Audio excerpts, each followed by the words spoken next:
నేను నా ప్రేమతో గెలవాలనుకుంటున్నాను. అదే అదే మనిద్దరి మధ్య ఉన్న తేడా. చాలమ్మా, ఇంకా ఎంత దూరం తీసుకెళ్తారు ఈ గొడవని? ఒకవైపు నా కొడుకు, ఒకవైపు నా కోడలు, ఇద్దరు బతికుండగానే చచ్చిపోతున్నారు.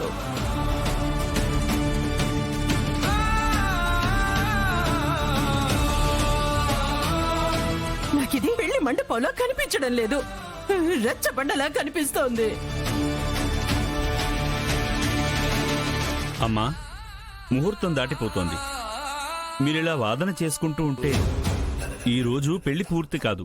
శాస్త్రం ముందు ఎవరి భావోద్వేగాలైనా పక్కన పెట్టాల్సిందే. పర్వాలేదు పంతులు గారు, నాకు ముహూర్తాల కంటే గగన్ గారు నా మెడలో తాళి కట్టడమే ముఖ్యం. ఆయన చేతో ఆ 3 ముళ్ళు పడితే అదే నాకు మంచి ముహూర్తం. అన్నయ్య, ఇంకా ఎందుకు అలా నిలబడ్డావు? నువ్వు అలా మౌనంగా ఉండిపోతే నాకు భయంగా ఉందన్నయ్య. చూడండి గగన్ గారు, ఇంతకు ముందు మీ చెల్లి మెడలో తాళి పడక ముందు మీకు టెన్షన్ ఉండేది. ఇప్పుడు తన పెళ్లి అయిపోయింది కాబట్టి మీరు రిలాక్స్ అయిపోయారేమో, మళ్ళీ భూమి వైపు వెళ్తారేమో. అలా జరగదు. మీరు నా మెడలో తాళి కట్టకపోతే మీ చెల్లిని ఇక్కడే వదిలేస్తాం.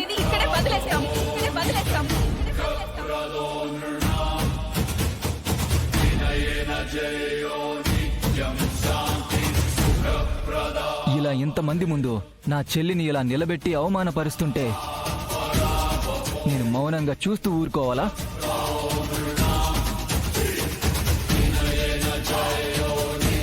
నాకు నా చెల్లంటే ప్రాణం. తనకంటే ఈ ప్రపంచంలో నాకు ఏది ఎక్కువ కాదు.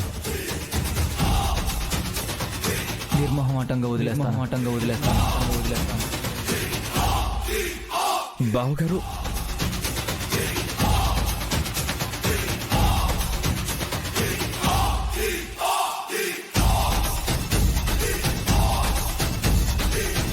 ఏంటి బాబు మీరు మాట్లాడేది?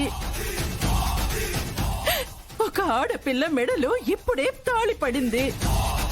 ఆ కాళ్ల పారాని చల్లారక ముందే వదిలేసి వెళ్తా అంటారా?